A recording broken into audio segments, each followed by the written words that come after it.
ગુલામીમાંથી મુક્ત કરવા માટે ગાંધીજીએ દેશવ્યાપી આંદોલન શરૂ કર્યું. અહિંસા અને સત્યાગ્રહ તેમના શસ્ત્રો હતા. દેશની જનતા અને અનેક દેશનેતાઓએ તેમને તન-મન અને ધનથી સાથ આપ્યો. અંગ્રેજોએ તેમને ઘણીવાર જેલમાં પૂર્યા, પણ તેઓ હિંમત હાર્યા નહીં. છેવટે ભારતની ઓગણીસો 47માં આઝાદી મળી. ગાંધીજીએ અમદાવાદમાં પહેલા કોચરબમાં અને પછી સાબરમતી નદી કિનારે આશ્રમની સ્થાપના કરી. તે સાબરમતી આશ્રમ કહેવાય છે. ગાંધીજી સાદાઈથી રહેતા, સવાર સાંજે પ્રાર્થના કરતા. તે મંદિરની પ્રાર્થનામાં અનેક લોકો આવ્યા. તેમણે કહ્યું, નરસિંહ મહેતાનું વૈષ્ણવ ભજન તો તને રે કહીએ ભજન અતિ પ્રિય હતું. તેઓ દરરોજ રેડિયો કાઢતા. તેમણે પોતાની આત્મકથા લખી છે, જે સત્યના પ્રયોગો નામે જાણીતી છે. તેમની પત્નીનું નામ કસ્તુરબા હતું.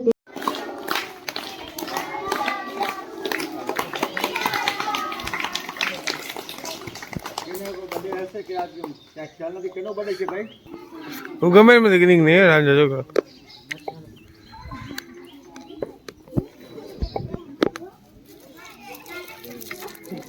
રેડી હાલો શું કરે કામ નીકળ અમારા ભારાભાઈ ચોકલેટ લઈએ છીએ, પ્રસાદ લઈએ છીએ. આજના ટૂંકમાં જો બે મિની ભારા ને મિની ભારા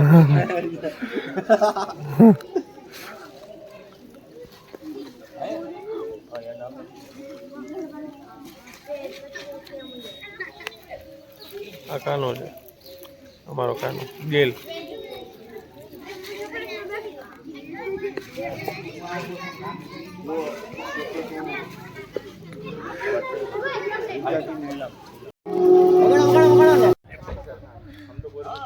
स्टार्ट करते हैं और यहाँ पे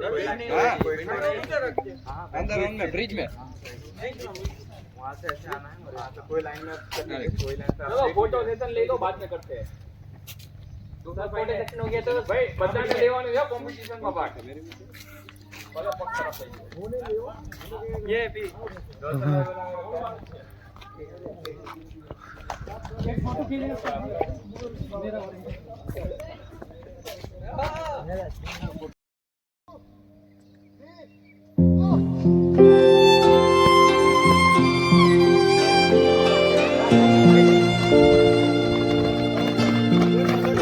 देखो देखो देखो कौन आया कौन आया.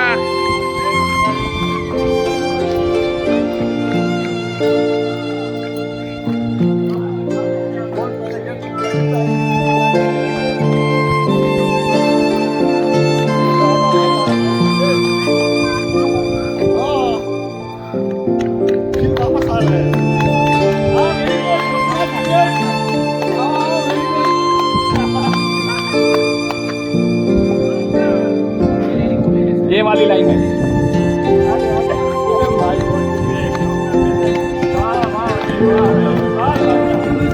बीजा नंबर बीजा नंबर